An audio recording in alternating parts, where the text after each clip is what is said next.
যিনি আমাদেরকে আজকে জুমা মসজিদে আসার ও বসার জন্য তৌফিক দিয়েছেন, এজন্য আল্লাহ তাআলার দরবারে শুকরিয়া আদায় করছি। আলহামদুলিল্লাহ। সালাত ও সালাম বর্ষিত হোক প্রিয় নবী, সর্বশ্রেষ্ঠ নবী মুহাম্মদ সাল্লাল্লাহু আলাইহি ওয়াসাল্লামের উপর। রাসূল সাল্লাল্লাহু আলাইহি ওয়াসাল্লামের পরিবার পরিজন, সাহাবায়ে কেরাম, তাবেঈন, তাবা তাবেঈন, সালাফে সালেহিন, যারা রাসূল সাল্লাল্লাহু আলাইহি ওয়াসাল্লামকে পূর্ণ অনুসরণ করছেন, আল্লাহ সকলের উপরে শান্তি বর্ষণ করুন, আমিন। ঘরে ব্যানারটা আছে। সম্মানিত উপস্থিতি, আজকের সংক্ষিপ্ত সময়ে গুরুত্বপূর্ণ আলোচনার বিষয় হচ্ছে যুব ধ্বংসের কারণ, যুব সমাজের ধ্বংসের কারণ। 6 নম্বর কারণ। 6 নম্বর কারণের আজকে যে কারণটি আলোচনা হবে সেটা হচ্ছে গণমাধ্যম ও ইন্টারনেট। যুব সমাজের ধ্বংসের অনেকগুলো কারণ আলোচিত হয়েছে কোরআন সুন্নাহ এবং কোরআন সুন্নাহ এর মাধ্যমে লিখিত বিভিন্ন আলেমদের লিখিত বই পুস্তকের মধ্যে। তো বিগত সময়গুলোতে মোটামুটি 5টা বিষয় আলোচনা হয়েছে। আজকে 6 নম্বর বিষয়। আরো কয়েকটা বিষয় আলোচনা সামনে হবে ইনশাআল্লাহ। গণমাধ্যম ও ইন্টারনেট, যেটা আমাদের অনেক উপকার করলেও ক্ষতিও করেছে অনেক, যেটা যুবকদের ইসলামে আসার চাইতে ক্ষতির পরিমাণটা অনেক বেশি, যা মুসলিম উম্মার উপকারের চাইতে ক্ষতি করেছে অনেক বেশি। সেটা হচ্ছে এই ইন্টারনেট জগৎ এবং গণমাধ্যম, যার ক্ষতি শুধুমাত্র বাংলাদেশের প্রেক্ষাপটে নয়, গোটা পৃথিবীর মধ্যে অনেক বেশি ক্ষতি করেছে এই ইন্টারনেটের এই মাধ্যমগুলো। বিভিন্ন সাইট, বিভিন্ন অবস্থানগুলো, যেটা আমাদের জন্য বড় দুঃখজনক, যার কিছু কিছু বিষয় আমরা এর আগের বক্তব্যগুলোতে স্পষ্ট করার চেষ্টা করেছি। গণমাধ্যমগুলো কেমন? গণমাধ্যমগুলো আমাদের সামনে কামনা বাসনা এর কিছু সুন্দর জাঁকজমকপূর্ণ বিষয় তুলে ধরে, আবার মানুষের মনে যৌন সুড়সুড়ি উঠে এইরকম কিছু বিষয় দিয়ে উস্কে দেওয়া হয়। সমাজ থেকে লজ্জা শরম উঠানোর জন্য এই গণমাধ্যমগুলো বেশি কাজ করে। তার একটা হচ্ছে যেগুলো হকার টাইপের, যারা মানুষের কাছে ঔষধ বিক্রির নাম করে বিভিন্ন আজে বাজে ভাষা দিয়ে অশ্লীল কথাবার্তা উল্লেখ করে থাকে। তার আরেকটা হচ্ছে যে গণমাধ্যমগুলো আমাদের সমাজের অনেক মানুষ সহ যুব সমাজের মাঝে সন্দেহের বীজ বপন করে, মনের মধ্যে হিংসা তৈরি করে, এইরকম কিছু মাধ্যম। এছাড়া কিছু গণমাধ্যমের কাজ হচ্ছে মানুষের মধ্যেকার যে ঈমান আকীদা রয়েছে এগুলোর একবারে গোড়া কেটে পরিষ্কার করা। যতটুকু ঈমান ছিল সেগুলোকে নষ্ট করার জন্য এগুলো কাজ করে। তার একটা হচ্ছে বিভিন্ন পত্র পত্রিকা, বিভিন্ন বই পুস্তক, আর ইন্টারনেট জগৎ, এটা তো আছেই। এটা কিভাবে কাজ করে? অনেকভাবে কাজ করে। ইন্টারনেটের মাধ্যমে দিন শিক্ষার ব্যবস্থাপনা হয়েছে, প্রশস্ততা লাভ করেছে, কিন্তু পাপের দরজা খুলেছে অনেক বেশি। যেগুলো সম্পর্কে আপনি আমি জানি না, আপনি আমি জানি না।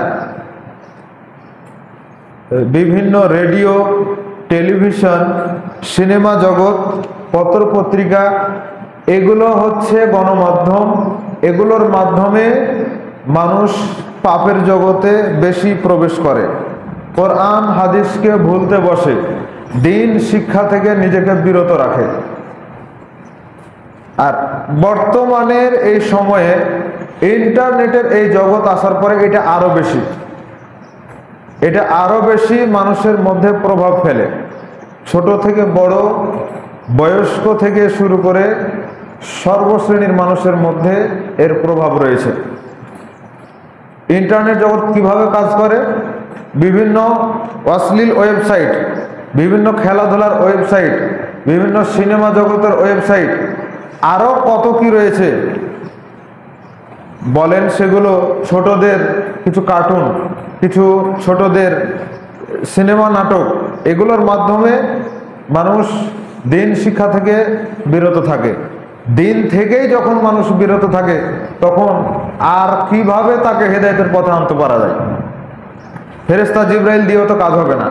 মুহাম্মদ সাল্লাল্লাহু আলাইহি ওয়াসাল্লাম এই সময় থাকলেই কতটুকুই বা কাজ হতো আল্লাহু আলাম, আল্লাহ ছাড়া কেউ জানে না। তবে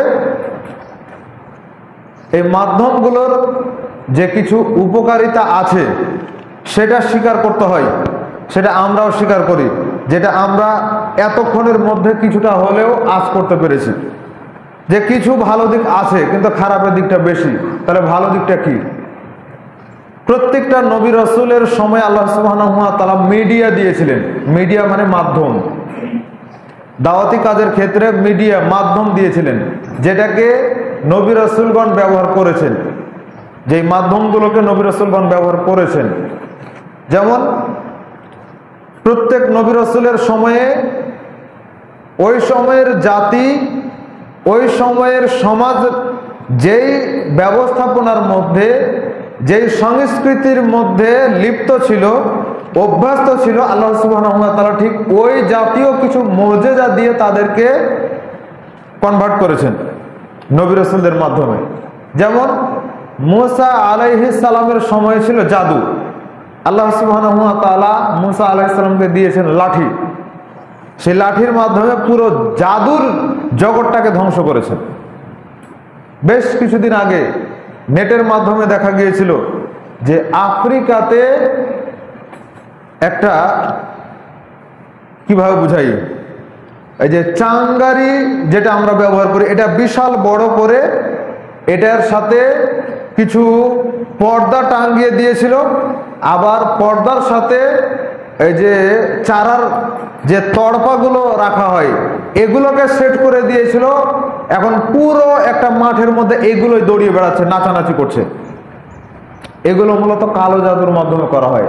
আফ্রিকাতে এখনো জাদুর প্রচলন বেশি, জাদুর শিক্ষা বেশি। যেমন ভাবে আমরা ইন্ডিয়ার কামরুক্ষা নাম শুনেছি, এই জায়গাগুলোতে জাদু এর প্রভাব বেশি এবং এগুলোতে শিক্ষা দীক্ষার ব্যবস্থাও রয়েছে জাদু।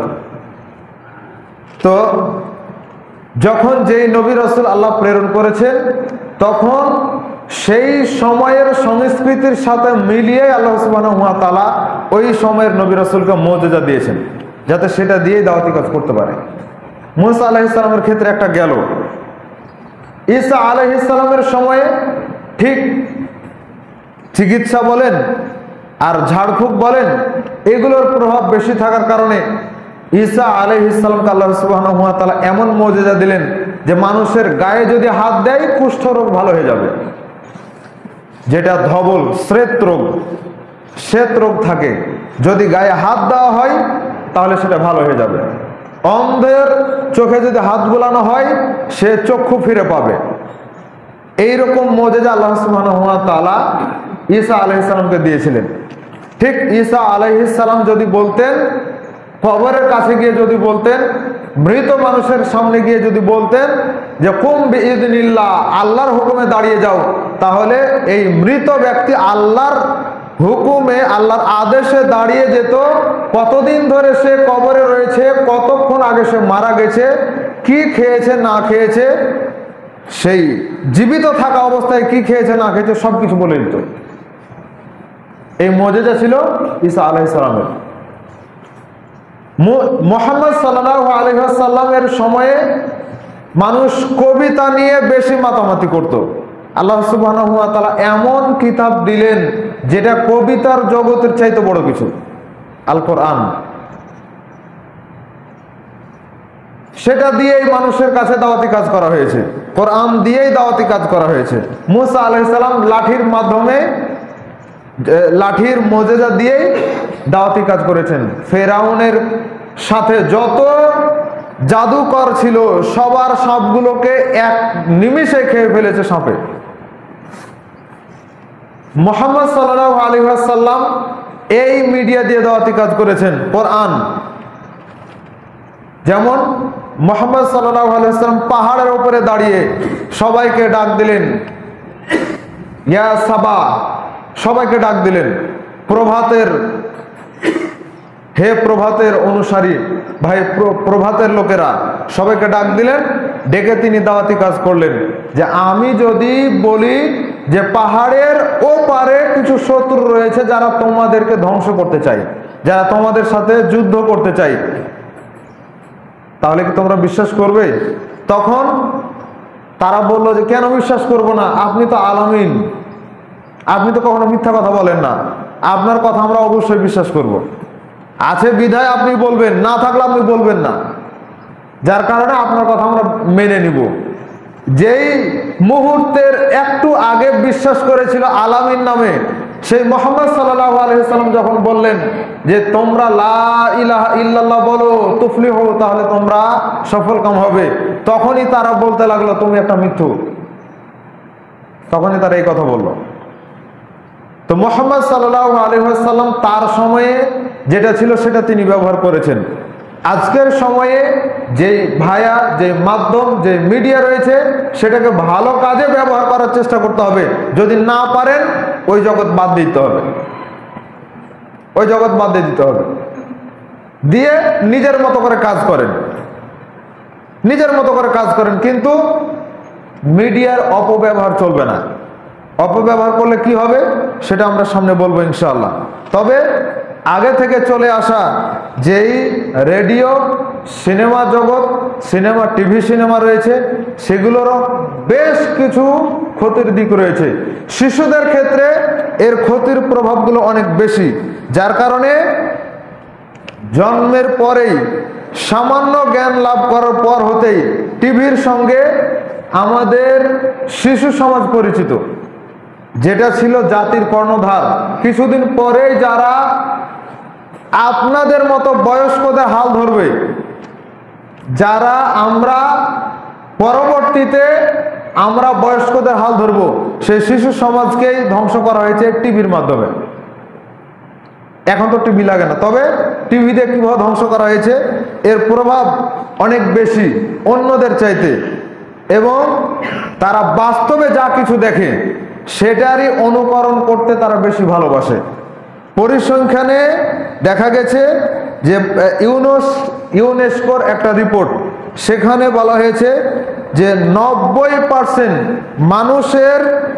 মানুষ তার 90% জ্ঞান লাভ করে থাকে দর্শনের মাধ্যমে, দেখার মাধ্যমে।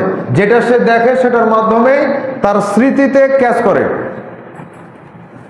আর 8% জ্ঞান আসে শ্রবণ শক্তির মাধ্যমে, যেটা সে শুনে থাকে, শোনার মাধ্যমে জ্ঞান পাই।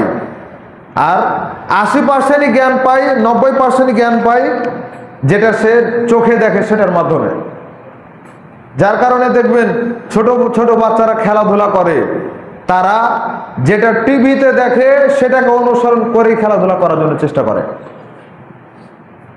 নায়ক নায়িকা দেখেছে, ভিলেন দেখেছে, মারামারি দেখেছে, গুলি করা দেখেছে, কাটাকাটি দেখেছে, দেখবেন ওর হাতে কিছুই নাই, অথচ সে হাতকেই পিস্তল বানায়, কোন একটা ছোট্ট জিনিসকে সে পিস্তল বানায়। আর এখন তো খেলনা দিয়ে ভরপুর, যা খেলনা নিতে যাবেন সে ওই জগৎকে অনুকরণ করে করা হয়েছে।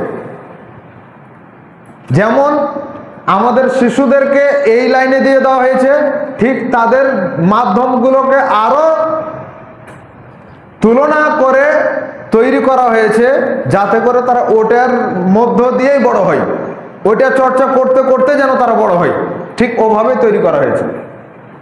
পিস্তল, প্লাস্টিকের পিস্তল এখন পাওয়া যায়, খেলাধুলার যেই উপকরণগুলো সেগুলো এখন প্লাস্টিক এর মাধ্যমেই পাওয়া যায়।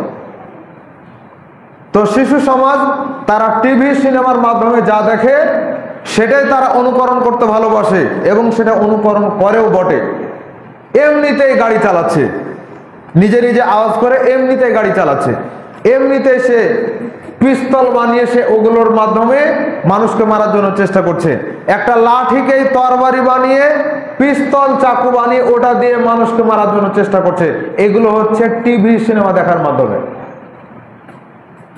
এগুলো টিভি সিনেমা দেখার মাধ্যমে এগুলো তারা করছে।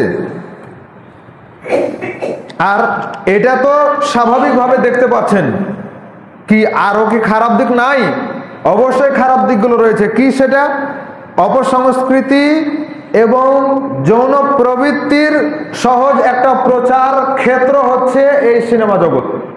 টিভির মাধ্যমে যেটা সিনেমা, নাটক, ফিল্ম এগুলো যে দেখা হয়, এগুলোর মাধ্যমে মানুষ ছোট বাচ্চা থেকে শুরু করে আপনি আমি জানি যে 15 বছর বয়স না হলে সাবালক সাবালিকা হয় না, কিন্তু এখন আর ওইটা জানতে হবে না। এখন 5-7 বছরে, 8 বছর 10 বছরের মধ্যেই সাবালক সাবালিকা হয়ে যায়। কেন? অপসংস্কৃতির চর্চার মাধ্যমে। অপসংস্কৃতির চর্চার মাধ্যমে কিছু রয়েছে ঔষধ, চিকিৎসা জগৎ। সেই চিকিৎসা জগতের মধ্যে যখন দেখা যায় একটা ঔষধ কি শুধু একটা অঙ্গেই কাজ করে, একটা ঔষধ কি শুধু একটা রোগের ক্ষেত্রেই কাজ করে, আর কোনো কাজ করে না? আপনি আমি তো জানি যে প্রায় ঔষধগুলোর ক্ষেত্রে এর বড় ধরনের সাইড ইফেক্ট থাকে। তাহলে যে ওষুধটা প্রয়োগ করা হচ্ছে যদি গভীর পর্যবেক্ষণ না করা হয়, যদি ভালোভাবে বিবেচনা করে যদি ওষুধ প্রয়োগ না করা হয়, তাহলে এটার মাধ্যমেও ছোট ছোট বাচ্চাদের যৌন আকাঙ্ক্ষা তৈরি হয় খুব তাড়াতাড়ি। কি আবহাওয়া এর মধ্যে সম্পৃক্ত, বিভিন্ন জায়গার আবহাওয়া এর সাথে সম্পৃক্ত, আর সিনেমা, নাটক, টিভি এগুলো হচ্ছে এর সাথে সম্পৃক্ত, যেটা দেখে দেখে তারা শিখে। বিভিন্ন অশ্লীল অঙ্গভঙ্গি, নাচানাচির ভিডিও, গান বাজনার ভিডিও, যেগুলো বাচ্চারা দেখে দেখে শিখে। আবার নেট জগতে এসে বিভিন্ন গান, নাচানাচির দৃশ্য, গান বাজনা এগুলো দেখার মাধ্যমে বাচ্চারা এই অশ্লীলতা, যৌনতা এগুলো শিখে থাকে। এগুলো তারা শিখছে এই টিভি সিনেমার মাধ্যমে। দেখেন 14 থেকে 16 বছর বয়স এইরকম বাচ্চাদের ওপরে, এইরকম বয়সের ছেলে এবং মেয়েদের ওপরে, বিশেষ করে মেয়ে যারা, তাদের ওপরে গবেষণা চালানো হয়েছে। 252 জন তরুণীর উপরে গবেষণা করে দেখা গেছে 25% তরুণী সিনেমা দেখার ফলেই তারা যৌন কর্মে লিপ্ত হয়। মানে সরাসরি তারা যৌন কর্ম করে, মিলন করে, অশ্লীল মানে একেবারে সরাসরি ব্যভিচার করে এগুলো দেখার মাধ্যমে। বাকি যেগুলো রয়েছে তারা সরাসরি না করলেও 38% তরুণী অবৈধ পথে পা বাড়ায়, কুচিন্তা এবং এগুলোর মানসিকতা তৈরি করে তারা লালন করে। এই সিনেমার প্রভাব, এই টিভি দেখার প্রভাব। এখনো আপনার 3 বছরের বাচ্চাকে যদি আপনি কোনো দিন যদি মোবাইল দেখতে না দেন, তবু আপনি যে দেখেন এর প্রভাবটা ওই বাচ্চার উপরে পড়ে।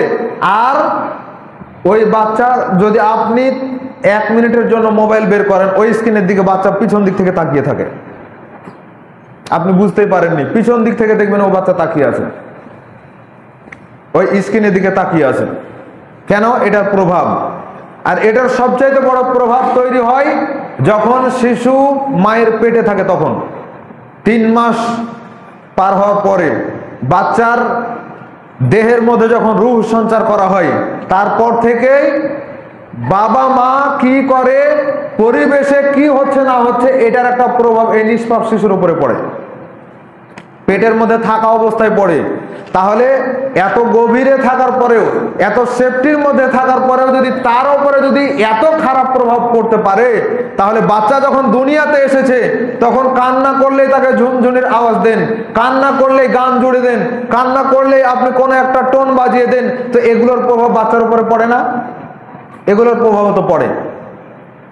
বাচ্চার উপরে প্রভাব পড়ার ক্ষেত্রে যেমন ভাবে এই টিভি, এই মোবাইল দায়ী, ঠিক তেমনই ভাবে যারা নেশাদার দ্রব্য খায় পান করে তাদের একটা বড় ধরনের রোগের প্রভাব, একটা নেশার আসক্তির প্রভাব ওই বাচ্চার উপরে পড়ে। আপনি কি মনে করেন যে শুধুমাত্র নেশা করছে এটাই শুধু নেশা, আর কোনো কিছু নেশা হয় না? অনেক কিছুর নেশা রয়েছে। নেশা জগৎটাই আলাদা, এবং এটার ক্ষেত্র বের করতে গেলে বিভিন্ন শাখা প্রশাখা বের হয়ে আসবে। যেমন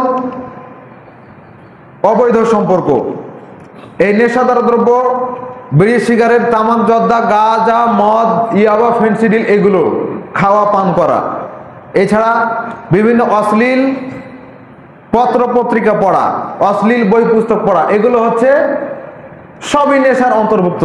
কোনোটা ভালো থাকে, কোনোটা খারাপ থাকে। এরপরে পত্র পত্রিকার যে প্রভাব, বই পুস্তকের যে প্রভাব, সেগুলো যুব সমাজকে ধ্বংস করে। টাইম পাস করবে, টাইম পায় না, তখন অশ্লীল পত্রিকা পড়ে, অশ্লীল বই পুস্তক পড়ে, এগুলো পড়ে টাইম নষ্ট করে। তো এইগুলো যে করছে, এগুলোর মূলে রয়েছে ইহুদি, খ্রিস্টান, কাফের, মুশরিকরা। তারা এগুলো দিয়ে আমাদেরকে ব্যস্ত রেখেছে। যেখানে আমাদের মূল্যবান সময়ের দাম আছে, যেখানে আমাদের অবসর সময়ের দাম আছে, যে জায়গাগুলো আমাদের দুর্বল পয়েন্ট, সেগুলোতে আঘাত করেছে ইহুদি খ্রিস্টানরা। সেগুলো দিয়ে আমাদেরকে পথভ্রষ্ট করা হয়।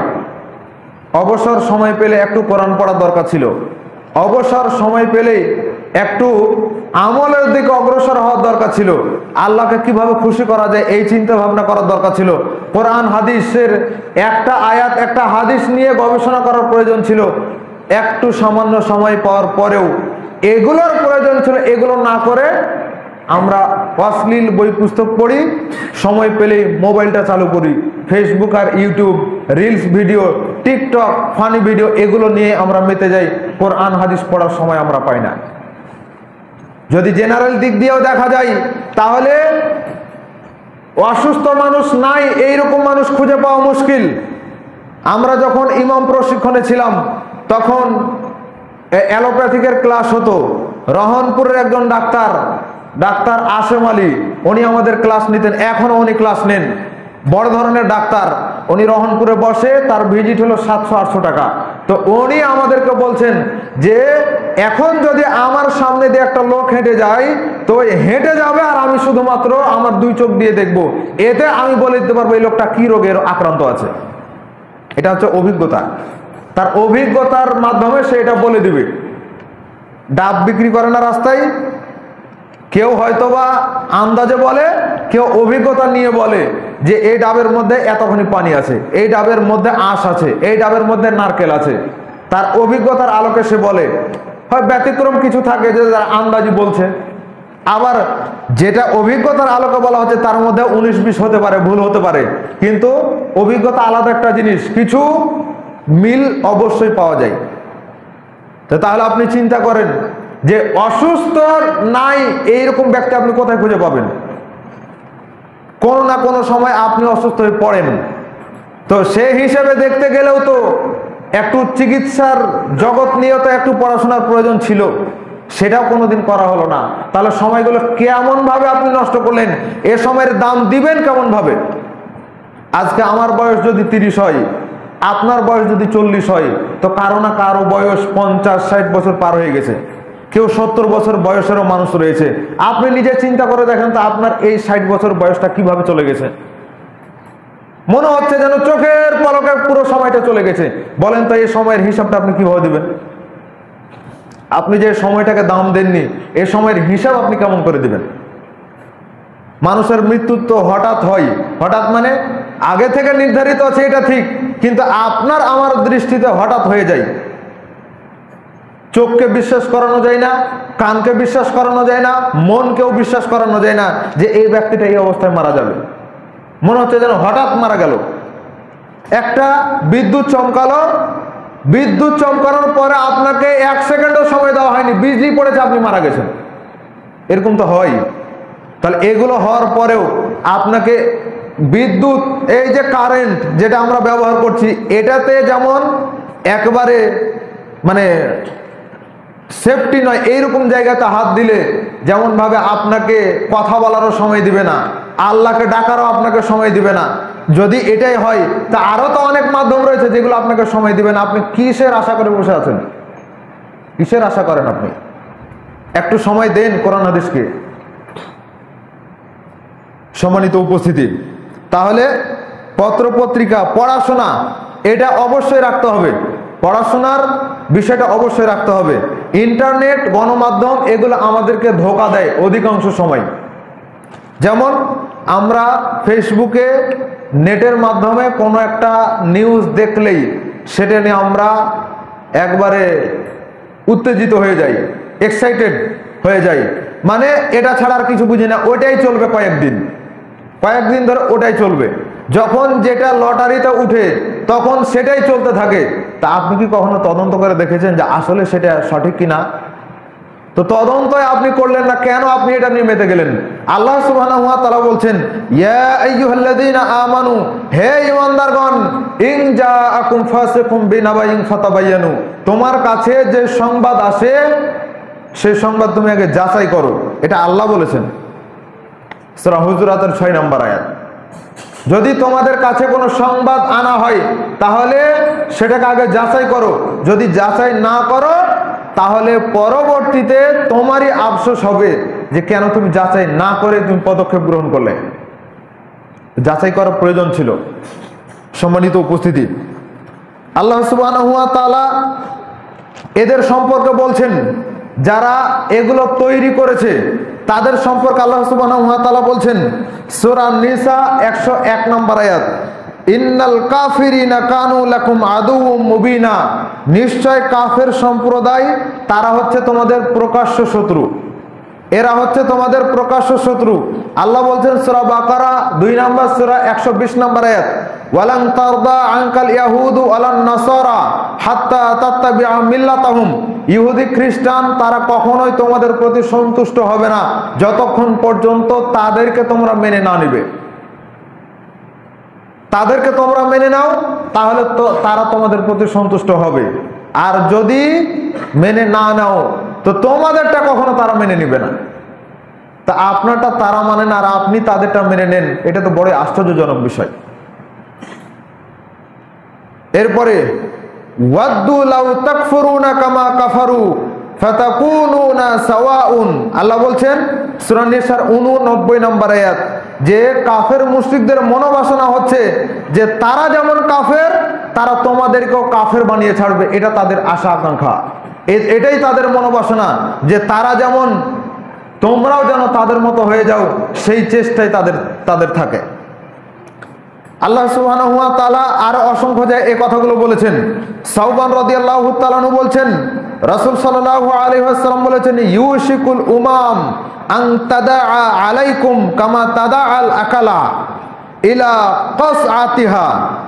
রাসূল সাল্লাল্লাহু আলাইহি ওয়াসাল্লাম বলছেন, অদূর ভবিষ্যতে চতুর্দিকের সকল জাতি পরস্পরকে আহ্বান করে তোমাদের বিরুদ্ধে ঐক্যবদ্ধ হয়ে কাজ করবে।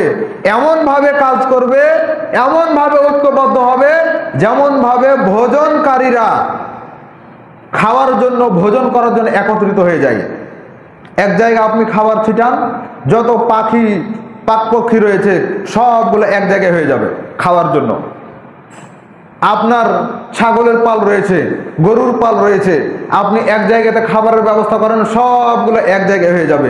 এটা যেমন ঠিক তেমনি ভাবে মুসলিমদের ক্ষতি করার জন্য, যুব সমাজকে ধ্বংসের দিকে ঠেলে দেওয়ার জন্য কাফের মুশরিকরা তারা এক জায়গায় হয়ে যাবে, যেমন ভাবে ভোজনকারীরা এক জায়গায় হয়ে যায় ভোজন করার জন্য, খাওয়ার জন্য এক জায়গায় হয়ে যায়।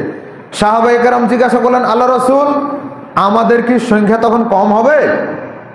তখন কি আমাদের সংখ্যা কম হবে? রাসূল সাল্লাল্লাহু আলাইহি ওয়াসাল্লাম বললেন, না, তোমাদের সংখ্যা কম হবে না, তোমাদের সংখ্যা কম হবে না, কিন্তু তোমরা এমন একটা পর্যায়ে থাকবে যে তোমরা হয়ে যাবে আবর্জনার মতো, ভেসে আসা আবর্জনার মতো, ভেসে আসা কচুরিপানার মতো। স্রোত যেদিকে যাবে তোমরাও সেদিকে যাবে, তোমরা তাদেরকে পেরে উঠতে পারবে না। তোমাদের সংখ্যা কম থাকবে না, কিন্তু ক্ষমতা থাকবে তাদের বেশি, তাদের গবেষণা বেশি, তাদের বিজ্ঞান ভিত্তিক তথ্য বেশি, তাদের আবিষ্কার বেশি, যার কারণে এক পর্যায়ে তোমরাই তাদের গোলাম হয়ে যাবে, তোমরা তাদেরকে পেরে উঠবে না। এইরকম একটা পরিস্থিতি আজকে বিরাজ করছে। কিভাবে সেটা? তোমাদের শত্রুদের হৃদয় থেকে তোমাদের প্রতি যেই ত্রাস, যে ভীতি ছিল, সেটাকে তুলে নেওয়া হবে। শত্রুরা তোমাদেরকে ভয় পাবে না, বরঞ্চ তোমাদের মধ্যেই ভয় তৈরি করে দেওয়া হবে, তোমাদের হৃদয়ে দুর্বলতা তৈরি করে দেওয়া হবে। সেই দুর্বলতা কি? হুব্বুদ দুনিয়া, দুনিয়ার প্রতি ভালোবাসা, ওয়া কারাহিয়াতুল মাউত, এবং মৃত্যুকে অপছন্দ করা। এটাই হচ্ছে তাদের প্রতি তোমাদের দুর্বলতা। কেটা আল্লাহ সুবহানাহু ওয়া তাআলা এগুলো তৈরি করে দিবেন। কেন? যখন আমরা আল্লাহর দিকে দেখি না, তখন আল্লাহ কেন আমাদের দিকে দেখবেন? যখন আমরা আল্লাহকে ভালোবাসি না, তখন আল্লাহ কেন আমাদেরকে ভালোবাসবেন? যখন আমরা আল্লাহর আনুগত্য করি না, তখন আল্লাহ কেন আমাদের দিকে দেখবেন? যখন আমরা আল্লাহকে স্মরণ করি না, তখন কেন আল্লাহ আমাদেরকে স্মরণ করবেন? ফাদকুরুনি আযকুরকুম, উচিত ছিল আল্লাহ আমাদেরকে স্মরণ করার জন্য। আমরা যখন আল্লাহকে স্মরণ করব, তখন আল্লাহ আমাদের প্রতি দয়া করবেন, রহমত নাজিল করবেন, আমাদেরকে বিপদ থেকে হেফাজত করবেন। কিন্তু যখন আমরা লাইন শাকারতুম লা আযিদান্নাকুম, যখন আমরা শুকরিয়া আদায় করেছি, তখন আল্লাহ আমাদের বাড়িয়ে দিয়েছেন। ওয়ালা ইন কাফারতুম, যখন আমরা শুকরিয়া আদায় করা ছেড়ে দিয়েছি, তখন আল্লাহ সুবহানাহু ওয়া তাআলা আমাদের জন্য বরাদ্দ করেছেন দুনিয়াবী শাস্তি, বরাদ্দ করে দিয়েছেন পরকালীন শাস্তি। দুনিয়াবী শাস্তি হচ্ছে এগুলো। ইউবসাতু আলাইকুমুদ দুনিয়া কামা বুসাতাত মান কানা ক্বাবলাকুম, পৃথিবী তোমাদের সামনে এমন ভাবে তুলে ধরা হবে যে সময়ে মানুষ হালাল হারাম বাদ বিচার করবে না, ন্যায় অন্যায় বাদ বিচার করবে না। এমন একটা পরিস্থিতি তোমাদের সামনে চলে আসবে, তোমরা ইনকাম করবে, হালাল হারাম বুঝাবুঝি নাই, হালাল হারাম বুঝাবুঝি নাই। কিছুদিন আগে ডেস্টিনি ছিল, মানুষ তখন হালাল হারাম বুঝেনি, এখন ঠেলা পাচ্ছে। MLM কোম্পানি কিছুদিন আগে ছিল, মানুষ তখন বোঝেনি, আলেম ওলামা পর্যন্ত চলে গেছে। যখন আমাদেরকে মানুষ দাওয়াত দিয়েছে, তখন বলেছে, আরে আপনার মতোই টুপি দাড়িওয়ালা মানুষ, আলেম ওলামাও তো ওখানে রয়েছে, তাহলে তারা কি কম বুঝেছে? ঠিক আপনার আমার মতোই কথা। ধর্মের ক্ষেত্রে যেমন আমরা বলেছি যে তারা কি কম বুঝেছে, তা আমাদেরকে দাওয়াত দেওয়ার ক্ষেত্রে তারা ঠিক এ কথাগুলোই বলেছে যে আপনার মতো আলেমই তো ওখানে ঢুকে আছে, আপনার চেয়ে তো বড় আলেম ওখানে ঢুকে আছে, তারা কি কম বুঝেছে? তারা বুঝে শুনেই তো গিয়েছে। ঠিক যখন ধোঁকা দিয়ে চলে গেছে, টাকা যখন সবার এক জায়গায় করে খুব প্রলোভন দিল যে চট্টগ্রামে আপনার জন্য একটা বাগান তৈরি করা আছে, আপনার জন্য একটা গাছ রয়েছে যেটা আপনার জন্যই বরাদ্দ, এত বড় বড় স্বপ্ন আপনাকে দেখালো, হঠাৎ করে আপনি জেগে উঠে দেখছেন যে সব কিছু মেরে নিয়ে চলে গেছে, সবকিছু নিয়ে চলে গেছে। আশ্চর্যের বিষয়, এগুলো দিয়ে আমাদেরকে ধোঁকা দেওয়া হয়েছে। আল্লাহ সুবহানাহু ওয়া তাআলা আমাদেরকে এগুলো থেকে হেফাজত করুন, আমিন। মূলত রাসূল সাল্লাল্লাহু আলাইহি ওয়াসাল্লামের সাহাবীরা যে কষ্টটা পেলেন, আল্লাহ রাসূল যখন বললেন যে তোমাদেরকে এইভাবে করে আক্রমণ করা হবে, সকল জাতি এক জায়গায় হয়ে মুসলিমদের বিরুদ্ধে কাজ করবে, সাহাবায়ে কেরাম কষ্টের মধ্যে পড়েছেন, বিধায় তো জিজ্ঞাসা করলেন। তো এইরকম কষ্ট পাওয়া এটা শুধু মুমিনদেরই কাজ, যার কোরআন হাদিস নিয়ে কোনো চিন্তা ভাবনা নাই, আল্লাহ বলে চিন্তা নাই, পরকাল বলে চিন্তা নাই, সে কেন এগুলো নিয়ে ভাবতে যাবে? কেন সে কষ্ট পেতে যাবে? যে মুহাম্মদ সাল্লাল্লাহু আলাইহি ওয়াসাল্লামকে ভালোবাসে, মূলত কষ্ট তো তারই হওয়ার কথা, সেই তো কষ্ট পাবে, এটা তো তার জন্যই বরাদ্দ। আল্লাহ সুবহানাহু ওয়া তাআলা মুমিন হিসেবে আমাদেরকে কবুল করে নিন, আমিন। প্রিয় উপস্থিতি, যতগুলো কথা বলা হলো এর চাইতে বেশি কিছু আপনারা জানেন। মূলত মুমিনদের জন্য এ সমস্ত পথে হাঁটা উচিত নয়। রাসূল সাল্লাল্লাহু আলাইহি ওয়াসাল্লাম বলছেন, মান তাশাব্বাহা বিকওমিন